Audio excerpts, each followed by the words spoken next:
Welcome to another edition of the Cut Pro Wrestling Podcast. I'm your host, Randy Zelia from BackSportsPage.com, wishing you a very happy new year. And this week's episode is the second half of the best of 2021, pretty much since we made the transition away from the two-man host booth to the single host. And I hope you guys really enjoy. We have some clips from Vince Russo, Primal Fear, D-Von Dudley, O'Shea Edwards, man, Mike Law. We just have so much we're trying to jam in here for the second half of the year. Kid Cash, so much going on here. I hope you guys enjoy it. Follow us on all of our podcast platforms as well as on YouTube, the Cut Pro Wrestling Podcast.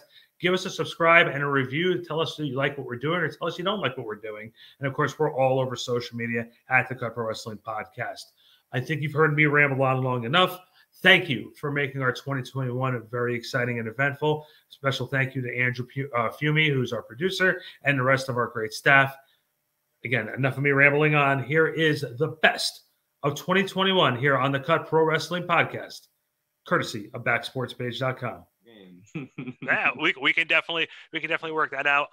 One or two more wrestling questions. If you wanted to tell fans who have not seen or heard from your work at all, what do you recommend to watch so they can get a good idea about who True Primal Fear is? I'll say if we're telling them what to watch, I'll say go to YouTube, man. Go to Ring of Honor's YouTube page, and there we have like probably 4 or 5 matches on their page. We're on a lot of their week by weeks. We've had our Ring of Honor debut on week by week was against Mexi Squad. The trio, Bandito, Flamita, Ray Horace. I think the following week by week, we went up against some of the dojo students there, and Will Ferrer, the coach. That was a fun match. Our best performance. Right, I think our strongest match, though, man, has got to be for the 6-man titles. I mean, if you're trying to tell someone one match, we had Shane Taylor promotion for the 6-man titles on. Man, I wish I knew the TV episode. But I think that's our strongest showing, man. We came out. Just go to ringofhonor.com and all their TV episodes are free. Anyone can watch for free. Episode 504. There you go. There was 3 matches on that episode. We were the middle match. Primal Fear versus Shane Taylor Promotions for the Ring of Honor World 6-man titles. And last question: if you guys were having a triple threat, who's going over? Oh. Uh-oh. Gabe, I think this is the part where you don't like him, right? This is the part where you hate me now. I didn't like that question. My singles career is I don't got a good record, so I'm out. I'm like 1-18 in singles matches. If it's a baby face, it's Manny. If it's heel, it's me. It's the beard. Because of the beard. And I guess I'm the special guest referee on that one. I'm down for that. Yeah, I'm down for that. Cool. I get double choke slam through the table and I'm out. That's my spot.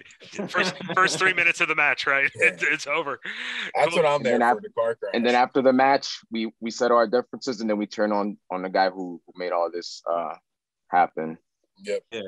We turn the ref. Oh, me. Oh, crap. Okay. Something I really wanted to impart to all my trainees was how important it is for us when we go out to not be that stereotypical ugly American that people in other countries, they have stereotypes of us. In the same way, right? Americans, we believe certain stereotypes about people from other countries. People from over here, they're like this. The French are rude, right? Like we've all heard this. The French are rude. We do have these weird stereotypes that we're grown up with, and they believe a lot of that about us, right? They think all Americans are fat, lazy, and we love our guns. And sometimes you got to go over there and just kind of show them like, hey, I'm just a person like you. I'm just a normal person. I'm not this stereotype. And you got to handle yourself with some class and dignity when you travel. I just want to apologize now if I did fit some of those characteristics up until the gunpoint. So I'd like to apologize. I'd like to apologize to the American public. I'm the face of America. Sorry, America. And all of our French listeners today, I'm very sorry we believe you to be rude. Yes, I like to apologize across the world. Bret Hart, you were right. Okay, that's all we're going to say. And it's funny too. You speak so highly of Ring of Honor, and then what was it like for you that? Okay, so you were really close with Ring of Honor, and then you go to Impact, and now you're on television. What did you learn in those first couple Impact tapings that you didn't know? Because wrestling for TV and then wrestling at live events and indie shows are different worlds a little bit, you know? It is a different world. And I say this about indie wrestlers, and I'm not hard. I don't want this to come across like I'm dogging indie wrestling, because I still wrestle in the indies and stuff like that. There are a ton of guys that are great indie wrestlers, and I don't mean this in a bad way, but there are a ton of guys that are great indie wrestlers, but that are not ready for TV. I would see people come in and do like explosion matches or BTI matches, and they are lost in the ring. It's a totally different aura when you are doing TV. And that's the difference between a guy that can wrestle in front of like a few hundred people or thousands of people and get that really good indie buzz, and then come and have no clue how to be a TV star. Be a TV star. This is what I always tell guys. Like you can do a sequence and you can do it half-assed, and people will go, "Oh my God, these guys are the greatest wrestlers of all time." But then you go to TV and there's a larger audience. You can't do stuff half-assed. You have to be on point. You have to be crisp, because that's the next level. If you wrestle for that next level, wrestle to be a TV star, look like a TV star. That's what I try to be. I don't try to be a top indie guy, and I don't think that really gets over. It doesn't get over on the indies. You know what I mean? My style of professional wrestling, there's guys that are indie wrestlers who have way more followers than me. They probably make more money than me on the indies than I do. However, when it comes to TV, I'm going to blow you out of the water. No. Because that's how I wrestle. That's how I want to be. I want to be an attraction. And I learned before my first stuff at Impact, even in Ring of Honor, I knew you have to hit hard cam, find the roaming cam. And that's what I was made for. I was made for TV.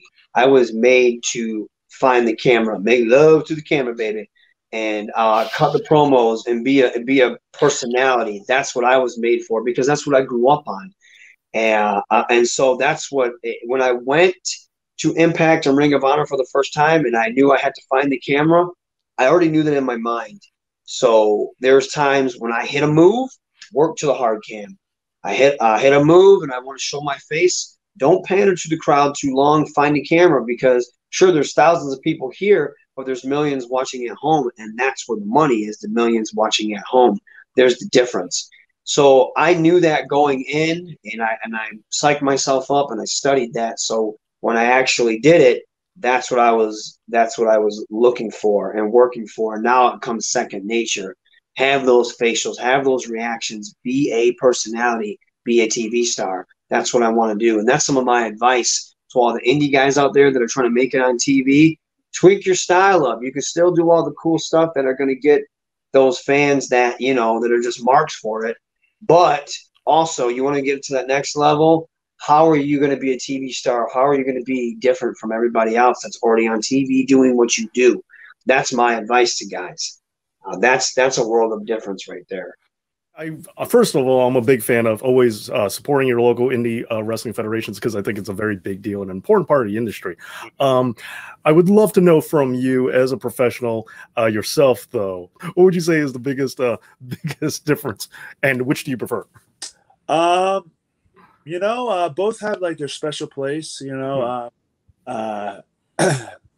obviously with like the smaller indie crowds, sometimes it's a little bit more intimate and a little bit more packed. Like last night, I just wrestled in like a Elks Lodge, you know, so, and they were like tightly packed in there, so it was pretty cool, and they were very vocal. And sometimes when you're working a bigger arena or something like that, you lose some of the sound, and it gets lost in the acoustics of the building. So when you're, you know, running a tight building like that, you know, everybody's on top of each other and you really hear everything going on. And also the cool part about doing indies too is, you know, you get to go out and, you know, sell merchandise and that sort of thing, and interact with the fans on a more personal level. And, you know, they get to take their photo with you and get stuff signed and all those sorts of things. And it really builds a good connection between the wrestlers and the fans, and they feel more entitled to you, you know, like they're like, hey, you know, like that's my guy, you know, I met him and he was so cool, you know, now I see him on TV and I'm rooting for him, you know.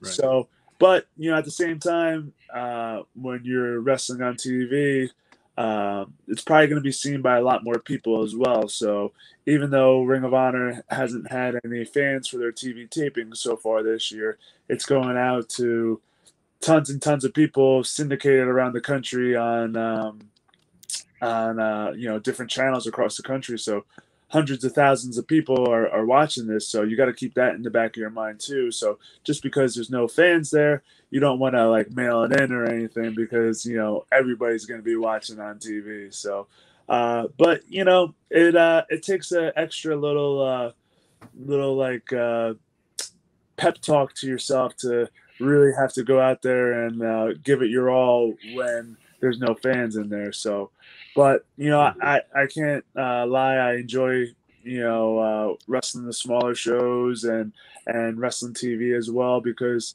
doing the smaller shows too, it reminds you where you came from, and it reminds you of that hunger and that desire and that passion that, you know, fueled you for so long to get where you are. So it keeps you humble, you know what I mean? Like it keeps you wanting to perform at your best and you know, stay on TV and stay relevant. Obviously, you've had a lot of life-changing situations go on, and you said you're you know, there's nothing more important to you than being a dad, being able to spend time.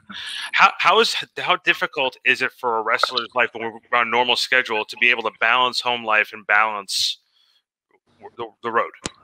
You know, I think for, you know, especially guys who work for like WWE, I mean, it's like for them, it's probably been great the last year and a half, you know, because everything's being taped in Orlando or Tampa or wherever it is. It's all basically where they live. So, you know, they're probably really enjoying that, but typically they're gone a lot. And I think that's really hard. And that's, you know, a big plus for, you know, working for Ring of Honor. Our schedule isn't so heavy.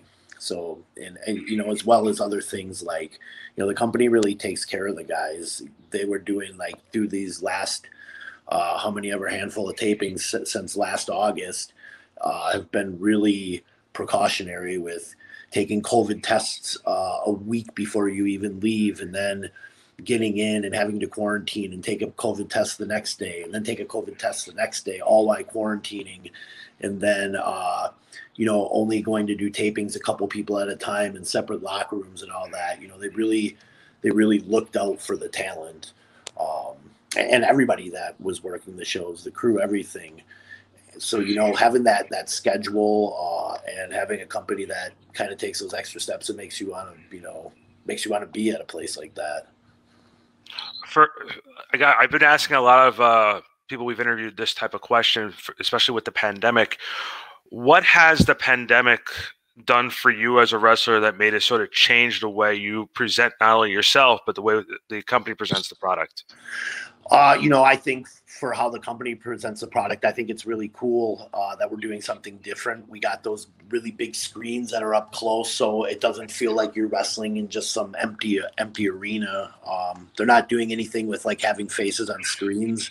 I kind of like that they're doing something different. I think it's all made us slow down a little bit, which is always good. You know, in wrestling, sometimes things can be a little too fast and the crowd doesn't get the chance to absorb it and digest it and react to it, you know. So I think that's been good.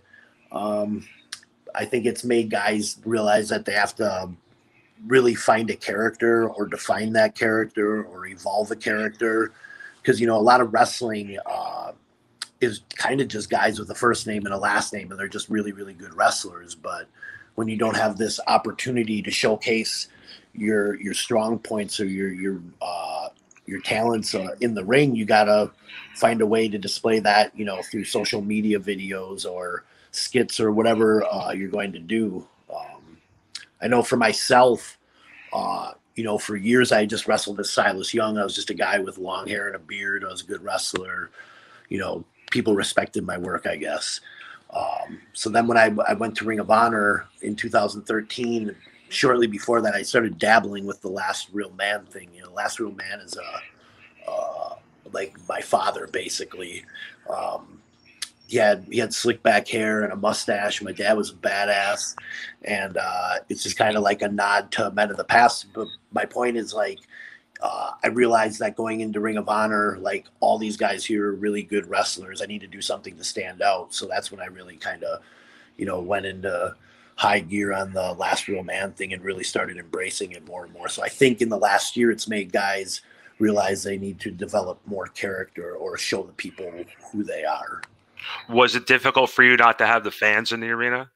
Yeah, I mean, I think it is for everybody. It sucks, man. Like, I think if one thing guys will learn, it's how important fans are. I mean, it's not that we didn't know that, but just it's hard to get hyped for a match and go out there and wrestle hard when you're getting no reaction, especially when you've been doing it for years and years and years, and you're so used to feeding off that crowd's energy, and you're so used to almost pacing your match to the crowd's energy as well. Now, Ring of Honor superstar Mike Bennett. And Mike, I almost want to not say superstar anymore. I want to go back to what's supposed to be Ring of Honor pro wrestler. Let's say it together, pro wrestler. Oh, it has such a better tone to it. Such a better, it just brings me happiness when I hear pro wrestler.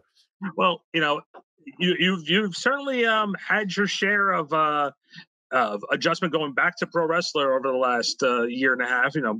Going back to Ring of Honor where you had a quite a bit of success, and but you seem a lot happier right now. Yeah, I am. It's one of those things where you chase a dream for so long, and then you have tunnel vision about getting to that dream. And for me, it was always WWE or bust. That's what I dreamed of. That's what I wanted to do. And I was fortunate enough that along that journey, I worked for Ring of Honor. I worked for New Japan. I worked for Impact. And along that journey, I discovered that the dream that I wanted wasn't what I thought I wanted. It was something entirely different. I wanted to be a pro wrestler. I thought I wanted to be a sports entertainer. I did it and then went, no, this isn't for me. I like the sport of pro wrestling. Well, before we jump into the sport of pro wrestling, let's go give some people a little bit of background if they don't know your full story. You grew up in Massachusetts. When did you really fall in love with the sport of professional wrestling? So I was always a fan. And then I kind of fell out of love with wrestling like around 7 or 8 years old. Like I was a Hulkamaniac, did all that crazy stuff, kind of fell out of love with it. And then around the Attitude Era, all my friends were watching. And so I had to tune in. So I tuned in and I fell in love with like Stone Cold and DX and Kane and Undertaker. But then my dad actually took me to see Monday Night Raw taping in Worcester, Massachusetts. And I was there when Mick Foley won the world title for the first time. Oh, you were in the building for that? Oh, my Lord. I was there. I was like 6 rows back. I fell. And from that point on, I was like, I'm going to be a pro wrestler. I'm absolutely going to be one. Told my dad, and I've never looked back ever since. I think I was 12 at the time. Never looked back ever since. How did you go into your training? Like, how did you approach a wrestling school? Did you we had somebody on who said they looked at PWI and they made a phone call and they spoke with them. I think that was Rory Fox. Rory said he found Les Thatcher School and he got on the phone with them and he got the information. How did you find your wrestling school? So I went on and did like some sort of a search engine. I mean, it was like 2000 at the time, 2001 when I started training. So I was looking online, but it's not like what we have now where you can find mass amounts of things. You have to be somewhat savvy, but still understand. And so I was just looking up wrestling schools nonstop and in my area because I wasn't going to travel outside of Massachusetts. I was only 15. So I found a school that was willing to take me if my parents, signed a waiver saying I was allowed to. And I found a school in New Bedford, Massachusetts. It's called Yankee Pro Wrestling. It's now Top Rope Pro Wrestling, or Top Rope Promotion. Sorry. And they started training me a little, but along that journey, I wasn't even, I think, a year in training with them. I met Bob Evans and he had a school. And so I started training with Bob Evans, and that's when my training really started taking off. Bob started introducing me to the right people, started teaching me the right way. And so it was really Bob Evans who kind of gave me that kickstart in my career. And we're not talking about Bob Evans, the guy who owns the restaurants. We're talking about Bob Evans who owns the restaurants. No, Brutal Bob Evans, the professional wrestler. Okay, gotcha. Okay, cool. Well, I just wanted to make sure we're on the same page. And what are some of the things that he said to you that really stuck with you as far as advice or just the approach that he gave you? So for the first, I don't want to say it was a year because it wasn't even a year, but for the sake of this story, it's the first year of my training at Yankee Pro. I was learning the stuff. I was learning how to bump. I was learning how to hit the ropes, all that stuff. I was learning different moves, but I wasn't learning why to do everything. I wasn't learning the story of a match. I wasn't learning the psychology of a match. I wasn't learning how to get the fans to interact the most with you during a match. Bob kind of took my raw ability, if you will, and he showed me what you do to really draw the fans in, why you do this, why you do that. Like kind of like the ABCs of professional wrestling is what Bob really taught me. What was it like for you when you walked into the ring for the first time, just for the training? Was it what you expected it to be? It's I don't know who said this, so I don't want to get it wrong, but I think it was Booker T, so I want to give him credit for it. He said when he stepped foot in the ring, it was a place that he had never been, but he felt like he had always been. And that's exactly how I felt when I first stepped in the ring. I had never been there, but it felt like home to me. It had felt like, yep, this is where you want to be. And I picked it up pretty quickly. I picked up how to bump. I picked up how to run the ropes, I picked it up pretty quickly. And I'd be lying if I didn't tell you that I was kind of watching Tough Enough at home and then taking bumps in my backyard on a cardboard box, the way they were teaching it on Tough Enough. So maybe I had like a leg up in the game. It always felt like home to me, stepping in a ring. What memories do you have from your first match? Do you remember how nervous you were? Do you remember on how confident you were? Or basically, so take us back to that mind frame you had during your first match. Funny story about my first match. I don't remember most of it because I was completely unconscious. I was knocked out. The guy I was wrestling picked me up for a power bomb. I didn't know how to take it. I got halfway up and he dropped me right on my head. And I finished the match somehow, but I don't remember it at all. I have little tiny like portions of it that I have memories of, but it's all like this entire dream sequence. The only time I remember after that is waking up, or I was conscious, but I came to in a hospital because my dad took me to my first show. And then when I got into the car for him to drive me home, I was speaking gibberish, asking him if it was Christmas, what year it was, blah, blah, blah. So he was like, yeah, we better take you to the hospital. So that's my first recollection, was waking up in the hospital being like, what happened? No recollection of that match whatsoever. How old were you at that point? I think I was either 16 or 17. Wow. That's such a young age to start training for pro wrestling. I always thought that it had to be an 18 to 19-year-old age limit on that. So I guess back then it wasn't that way. Like, again, I'm so uneducated on that part of it. So, it really just depends on what school you go to. There are a lot of schools that say 18 plus, no ifs, ands, or buts. There are some schools that'll say 16, but you have to have adult supervision. The adult has to sign a waiver. Back when I was doing it too, wrestling wasn't as the world wasn't as connected as it is now. So you could go and I could be 15 and sign a waiver and you think you're doing whatever. And, you don't really know what's going on. And that's kind of like what I did. But I made a deal with my parents. My parents had to drive me back and forth to New Bedford, which was like 45 minutes from where I lived.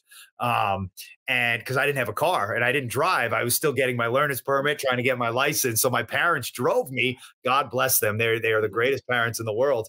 But I had a deal with them. They said, we're going to drive you to training. We're going to support this, but you need to promise us you'll further your education while you pursue this. And I said, sure. I held my end of the bargain. They held theirs. I went and I got my associate's degree in criminal justice. And they said, you lived up to your end of the bargain. Thank you. So I owe so much to my parents. They did so much for me.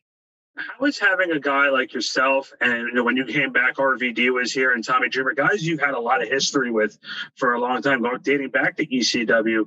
How has not only their demeanor changed, but your demeanor changed on the business since that time you guys all worked together? As you get older and you have that knowledge, in life, a lot of times you run into a fire or a fight, and now you might sit back, and think before you run in, to that fire or fight, so it goes with life, you wisdom, and you become a little more wise, not only in life but in your profession too, and that's wrestling. So, like we discussed before, this is your back in Impact. You've had a lot of great moments in Impact. If I asked you to pick one or two moments from your history here in Impact that you consider some of your fondest, which would that be? Well, I've always enjoyed working with guys like Abyss, Cowboy. Cowboy's back. A lot of the experience I've had, in the ring, and then, and it's funny. Sometimes life is a full circle because, I came back in 2019 and, not too long after that, I don't even think it was about a year. Eric Young, he comes back and, and it's just, it seems like a full circle, and then you never know who's going to pop up, Sunday, people that have worked with Impact before in the past, not saying any hints or anything. I mean, and that's a great thing, because a lot of times you can, a lot of times if you doors are always open, even though you think they might be shut, they're not. So, it's funny you say that too, because you said before you never know who's going to show up. Was it a little weird when you were working with another company and all of a sudden your tag team partner showed up last year and you're like, wait a minute, this is a different company. Don't I know you from somewhere type of mentality? Well, see, I was all for Heath for Impact and all that stuff. And, he had to have some surgery. And I guess he's going to be back in like 3 months, but I haven't spoken to him since Violent by Design. And I guess Heath is out there telling everybody to, because I'll get messages on social media, call Slater, and it's like, no, I'm not going to call Heath. Well, he has a choice. When he gets healthy, the door's open and, holy waters of change. I mean, is he too far gone? That's a question only Eric Young can answer. So can he be part of the group or is he going to be, is he going to be on the hit list? Because I'll go. It's not the first time. So. and I have a feeling it won't be the last either. No. All right, we're back here on the Cut Pro Wrestling Podcast. Randy Zelia here with O'Shea Edwards from Shane Taylor Promotions. I got it right? Promotions? Yeah, you got it right. That's okay, right. Cool. That's right. So first off, welcome to Richfield Park, New Jersey. Appreciate it. Been there a number of times. A couple different times representing. Yeah. But so listen, you guys are here doing for this show tonight. Where are you guys headed next? Well, it's tonight. We're here. Then we got the last Ring of Honor pay-per-view tomorrow. We're doing that in Baltimore. Okay. Then for me, I got to be in Charlotte the day after that. Then I got LA the next weekend. So I'm ending the year pretty strong, which is exactly what I wanted. So where we go after tomorrow night, well, that's anybody's guess. The landscape of professional wrestling has changed immensely. So it's just one of those things, man. My phone constantly rings and. We'll see where we go from there. But that's the key of the life of a professional wrestler, right? Pretty you much. Make sure if your phone's not ringing, there's a problem. There's a problem. There's a problem. Not to go too deep in the Ring of Honor situation, but you've been there for a little bit. What does this mean to you, knowing that they're going to go on hiatus? Is there fear with it? Is it nervous? Or is it a possibility to have an opportunity to sort of branch out a little bit more? Well, the thing about change is usually when you're uncomfortable, that's when change happens. That's what this is, opportunity to change. Regardless of what Ring of Honor does, that's outside of my control. So I can't really sit there and harp on that or even sit there and really wish what could have been. It's not my bag anymore. Ring of Honor is where I wanted to be. I've been here since 2019. And within those two and a half years, I started all over. I learned from some of the best, and I got to wrestle some of the best. That's stuff I'll take with me forever. They can't take that from me. It sucks the way Ring of Honor is going out, but at the same time, here we are. So for me, it's like, all right, well, let's make sure that we make the best of it. And I know tomorrow night the entire wrestling world will be watching us, and I'm going to take very, very full advantage of that. All right, we're back here, Cut Pro Wrestling Podcast. We are wrestling. We just got done with the main event, and we are with our good friend Mike Law. How are you, sir? I told him he could only do this interview with me if he does his best Howard Finkel. The Fink. The Fink. All right, let me try it. All right. And coming down the aisle. That was pretty decent. That was actually really, really good. Really? Yeah, I liked it. No, really, really. For some reason, when it think that Stone Cold, that was always the best. That makes sense. Yeah. So, Mike, you were an agent for tonight's show, and what did you think overall of the whole entire show? I don't miss being an agent. It is very stressful. People could see the wrinkles circle around my face as I was aging every single minute, because you have to just get the timing down. And then a lot of times, everything and anything that could have happened and went wrong in the beginning happened. That's something we got to be accountable for. You should have been in the venue a lot sooner. Friday events are very hard. Traffic, holiday season, all that jazz. But you know what, man, at the end of the day, I love it. I love being a part of the business any way I can. To me, it's something that after I'm done with the in-ring aspect of wrestling, I'd love to do it more often, But I'm happy to be taking a part here at We Are Wrestling in Ridgefield Park, New Jersey. And it's funny, too. You just saw an excellent main event, but not only just the main event, but you had some great matches all the way up and down the card. Yeah. How difficult is it to sort of make it a little bit of everything for everybody? Because variety is such a hard thing now in wrestling. That's where, even in general, I think we need to kind of, when you talk about the 80s, or you talk about ECW, we talk about the Attitude Era, we talk about NWA, every one of those organizations had different individuals. From the Magnum TAs to the Ric Flairs to, Hogan and Macho Man and Dino Bravo, there was so many different type of characters and personas. And that's what I want to bring. That's what I love to see. You know what I mean? Not every match has to be the same. The main event was, in fact, the main event. I mean, listen, I've been in this industry for almost 20 years, and I was like a fan tonight watching that main event, watching two grown-ass super heavyweights, two legitimate heavyweights, two legitimate hosses, kill each other. And I was in the back watching, and I'm telling you, I was a fan again. And every one of them, Masha Slaven versus Mercedes Martinez, Darius Carter versus Keith was excellent. Excellent match. Is Darius Carter the most charismatic heel you've seen in a long time? I think the thing with him, it's more of a presence. He has such a great presence.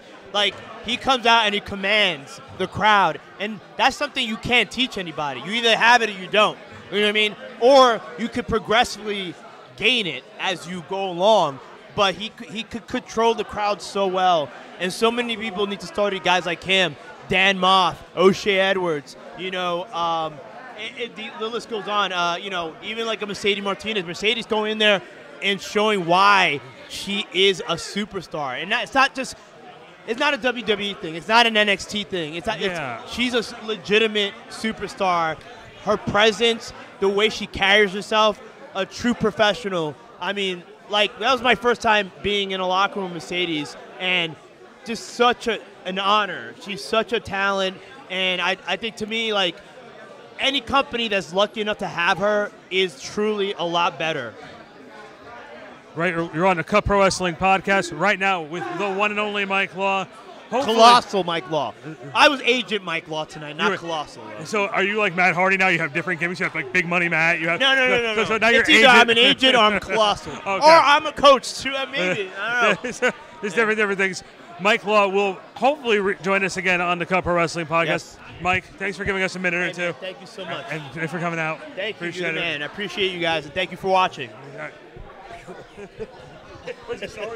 Star Wars.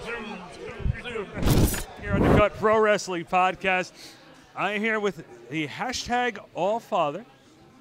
Apparently, he's the king of New Jersey, king of New York, and now the king of Texas, Mr.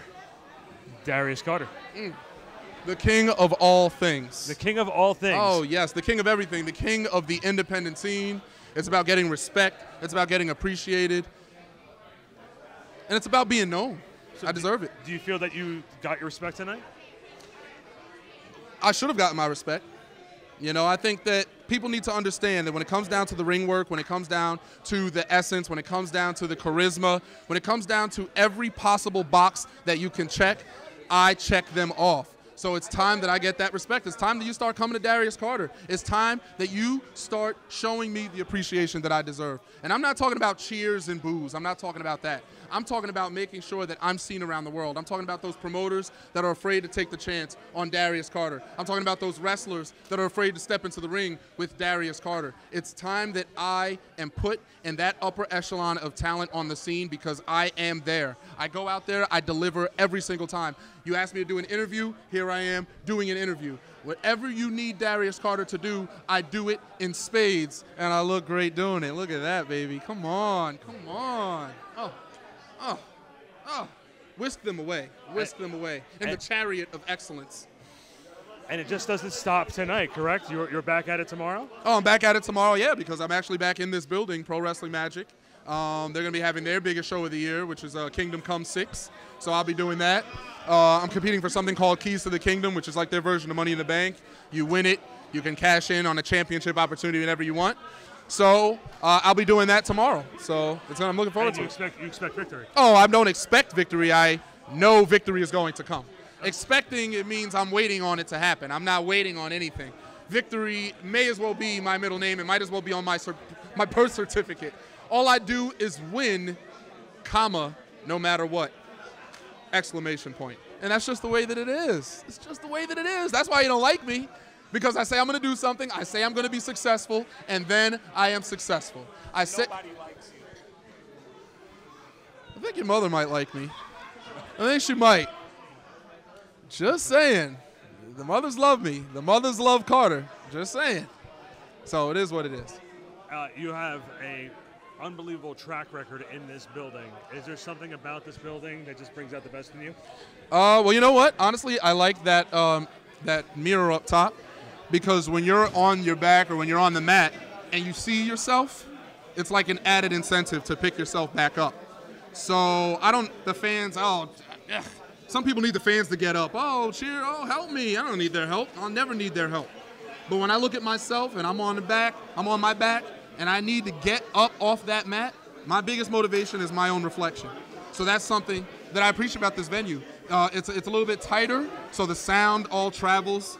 It kind of travels to one place here. Listen, you can put me anywhere. I don't need a ring. You can put me anywhere.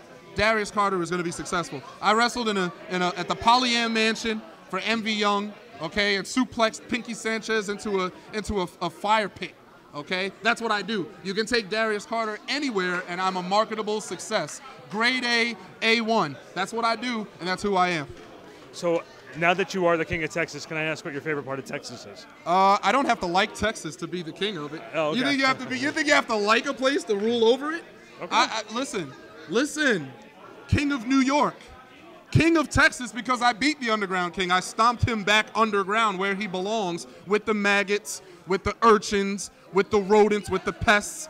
That's where Brian Keith belongs. Listen, Brian Keith is an excellent talent. He is the new Texas Pro champion, but that champion is being sent back home a loser because that's what Darius Carter does. This is my territory. If you want to be a top person, you must encounter me. You must run against me. And we know how that happens. Brian Keith is going home. That's going to be a long flight home, thinking about all the things he should have done and could have done.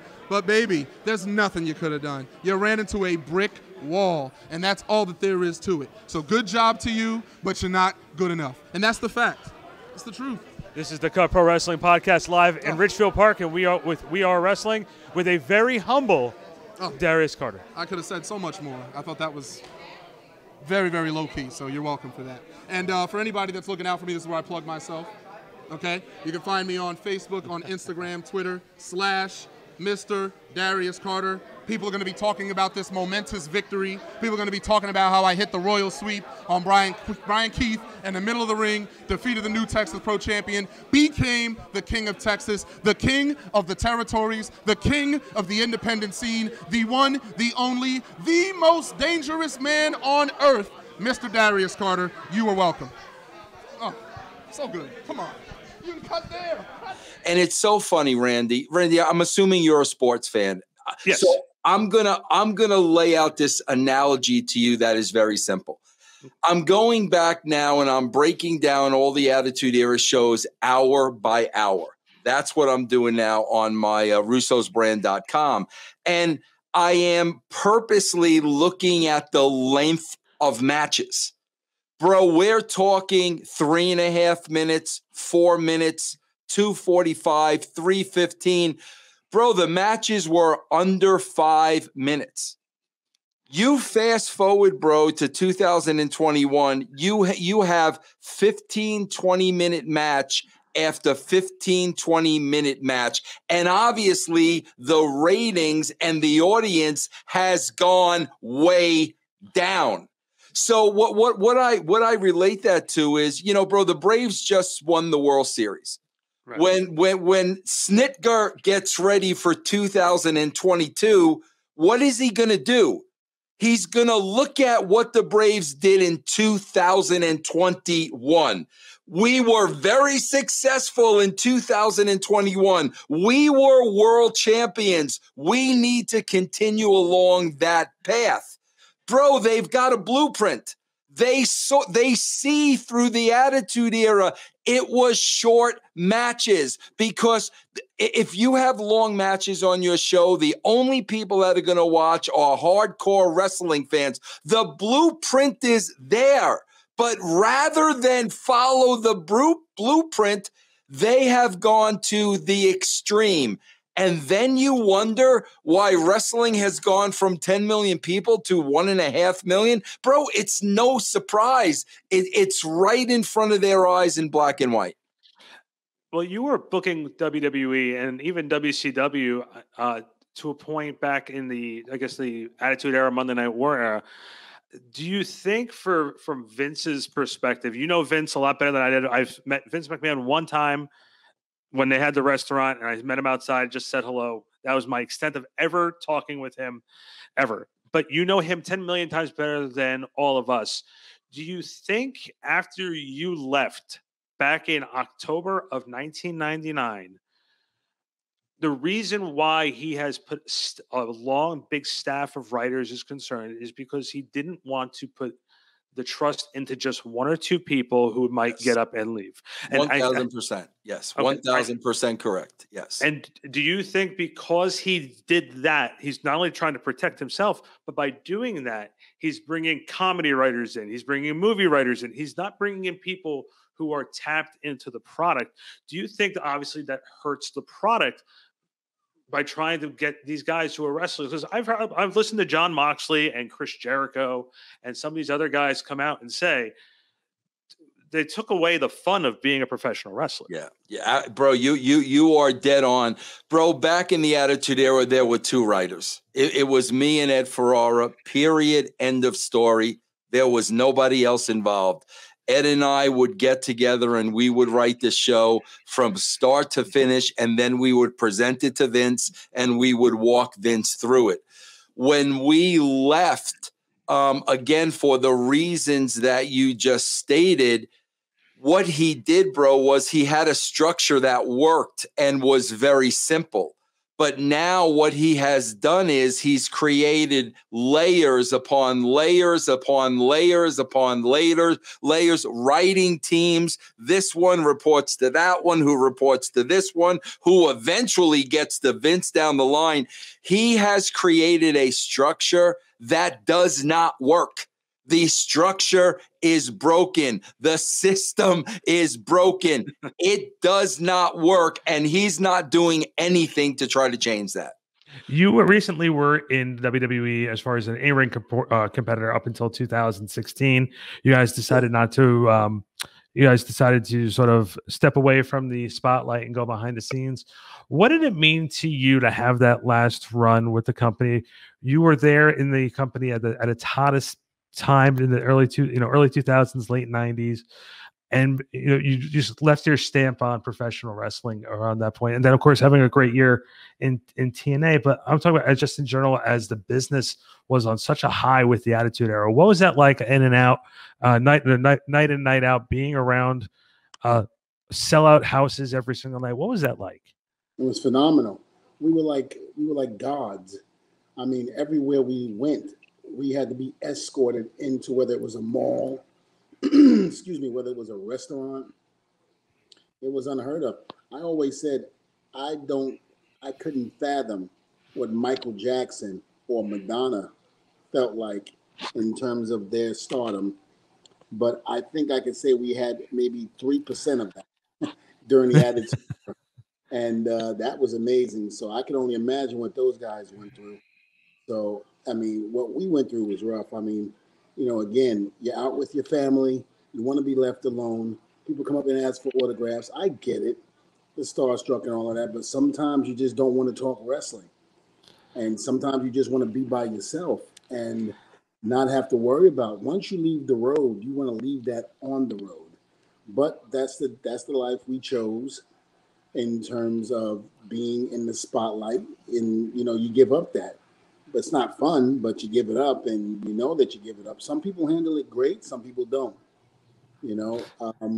But just for the record, I never wanted to stop wrestling. It wasn't my idea to be a producer backstage for WWE. I enjoy it now, but it took me some years to actually embrace it and to like it. Bubba decided during that 2016 last run that the Dudley boys were not being treated fair and in terms of the positions that we were. And I get it to a certain degree, but you have to understand the Attitude Era was gone. And I even said that to him. I said, it's gone. It's not coming back.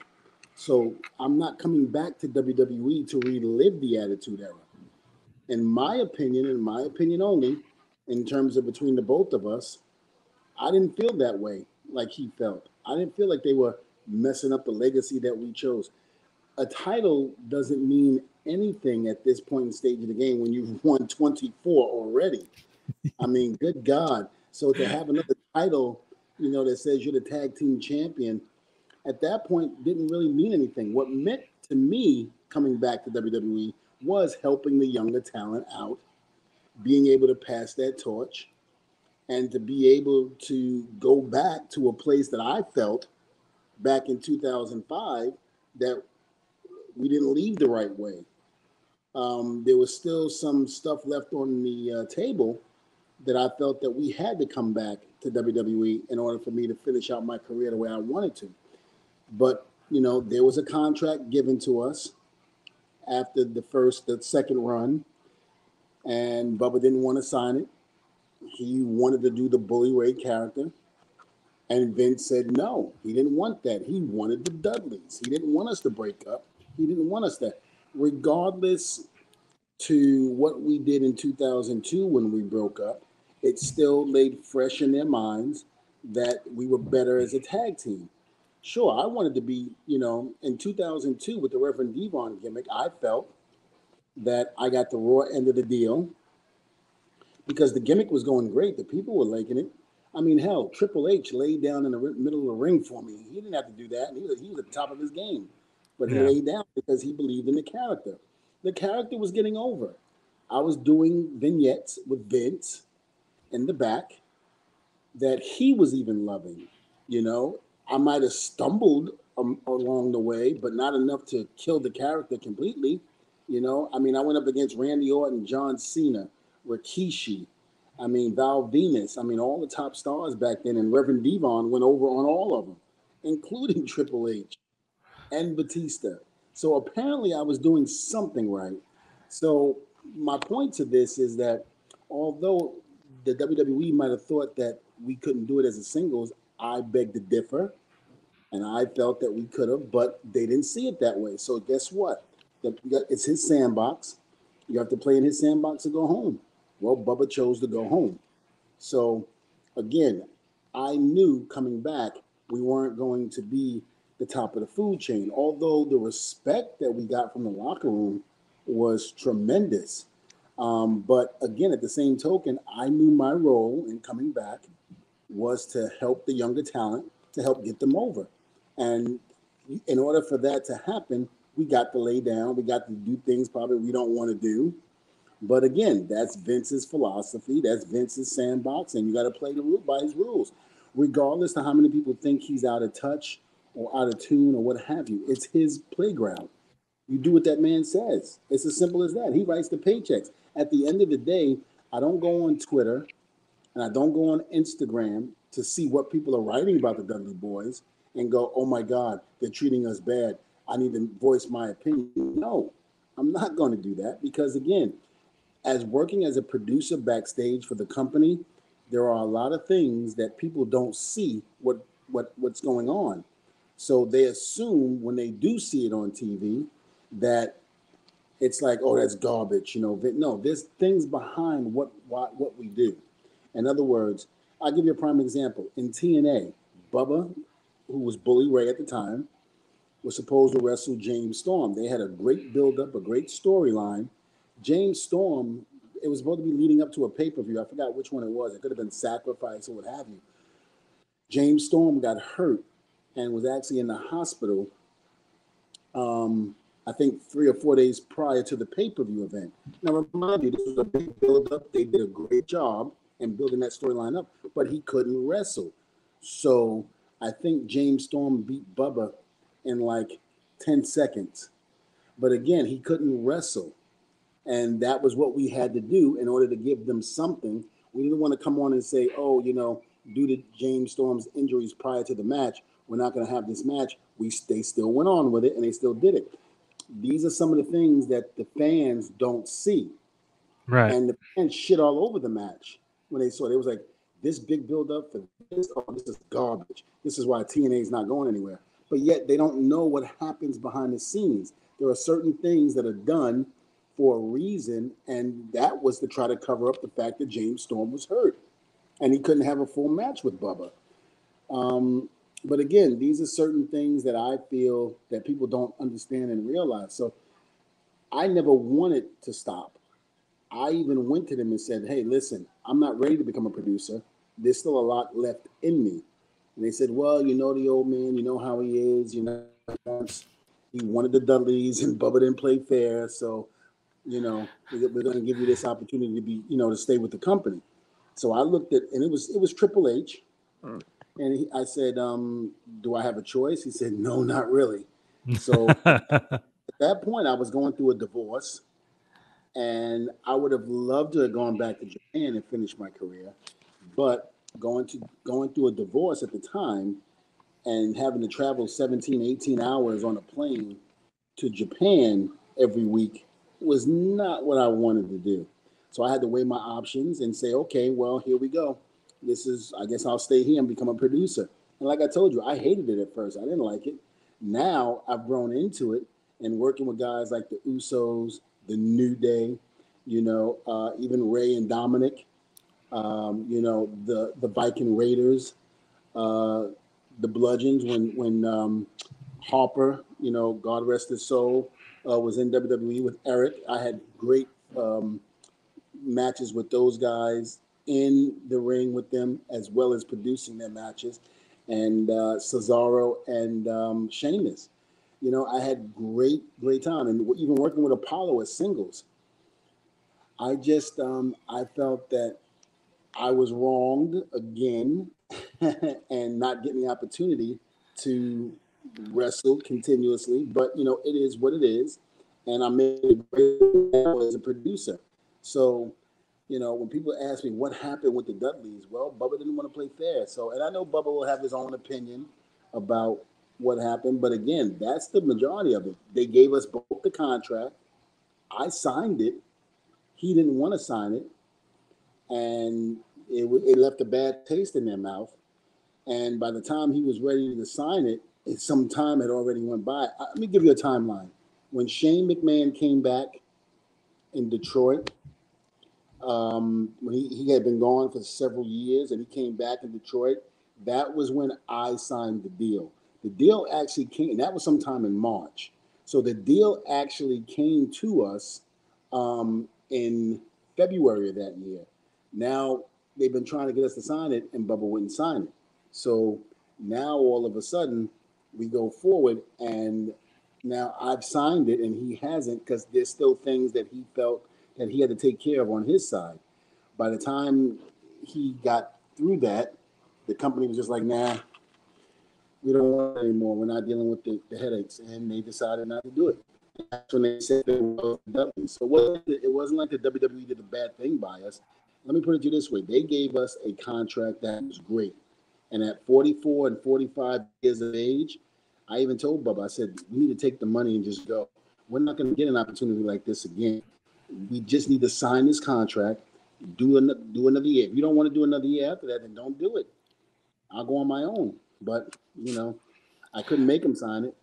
But by doing that, he took money off the table for not only for himself, but for you as well. And this is yeah, he doesn't see it that way, but that's okay. I mean, I have no animosity against him. I wish him nothing but the best. We do not do business anymore, and there's no hard feelings. I don't have any animosity towards him. It's just that he's doing his thing, and I'm doing my thing. And that's the way I like it. I want to be my own entity. I want to be my own person. I want to be, when people call me for autograph signings or what have you, I want to be able to do it on my own. I don't want to mess it up for me or do anything. I want to do it on my own, and that's what I'm doing now. Okay, guys, this has been the best of 2021 here on the Cut Pro Wrestling Podcast. Thank you very much for making us a part of your week every week. And we've had some great episodes this past year, and we have a great roster of wrestlers getting ready for 2022. So thank you so much as we made the transition and made some tinkers to the show. Follow us on all of our social media platforms and podcast platforms, of course, on YouTube and at backsportspage.com, especially Andrew Fumey and the rest of our great staff here at the Cup of Wrestling Podcast. Again, I can't say it enough. Thank you for your support, and we hope to knock it out of the park in 2022 for all of you. Until next time, I'm Randy Zellia from Back Sports Page, and this has been the Cut Pro Wrestling Podcast.